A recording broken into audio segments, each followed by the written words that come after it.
District seems like a reasonable district in terms of the demographic makeup, in terms of the geographic area it covers.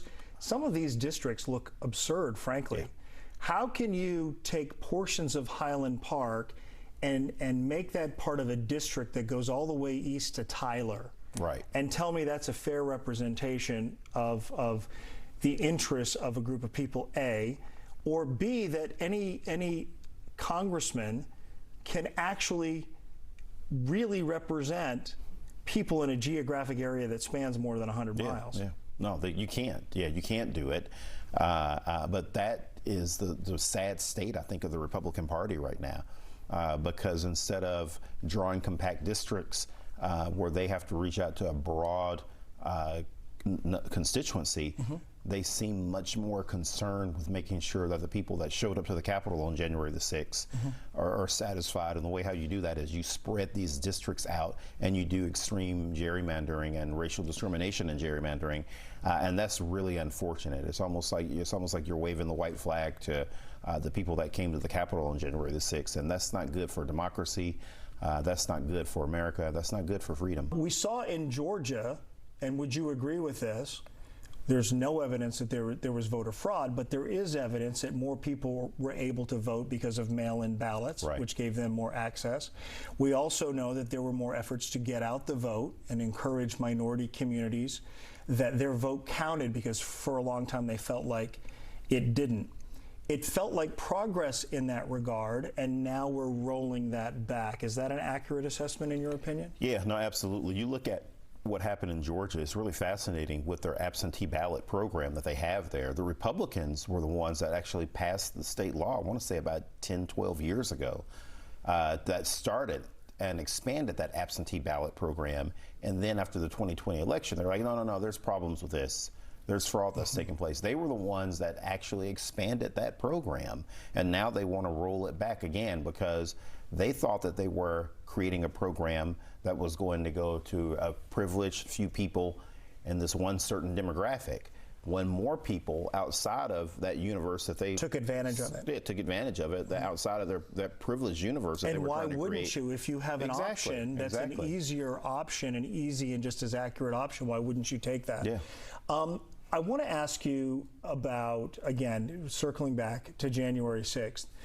I saw an exchange on Twitter that literally was as simple as this, and I want to share it with you and get your take.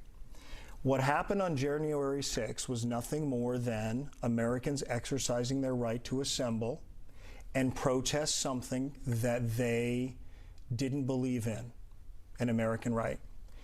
No different than the Black Lives Matter protests or assemblies that happened in cities around the country, where arguably also there was destruction. They're on equal footing. Why are we making more of this than we are of that? Is it a double standard? No, you can't even compare the two. We had a group of people, and the false comparison in that lies where? In the fact that you had a group of people, a group of individuals that, including lots from North Texas, sadly, that flew to Washington, D.C., drove to Washington, D.C., however they got there, and they were there intent on overturning an election. That is what you see in Zimbabwe. That is what you see. And they thought it could happen. Yeah, and they thought it could happen. That is what you see in third world countries, where you just, in America, where we normally sit back and shake our heads. God, we're so fortunate not to live in a place like that.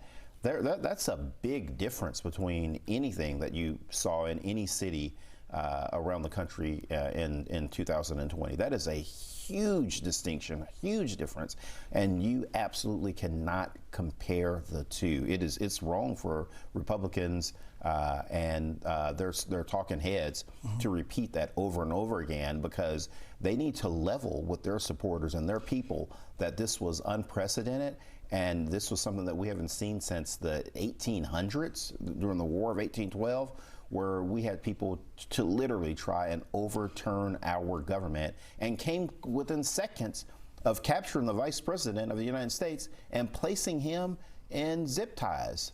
Come on. So to compare Black Lives Matter protests, the destruction caused there in cities, and what happened in the Capitol, is to not address what the end game was. Right. The end exactly. game here is to undermine the foundation of our democracy.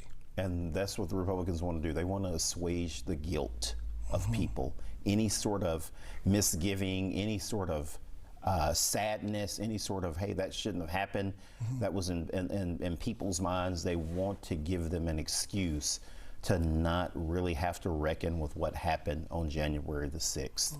And that's where the modern Republican Party is today. And it's sad. It's terrible. So as part of that wide-ranging conversation, we also talked about the culture of Washington and the amount of time that members of each party are spending with each other outside of legislating, and it doesn't really exist as much anymore. And he found that to be the stark difference between being a state legislator versus being a U.S. congressman, is that you had the opportunity here in Texas sometimes to break down some of those barriers of resistance on making a compromise because you were bonded outside of just standing up for your platform.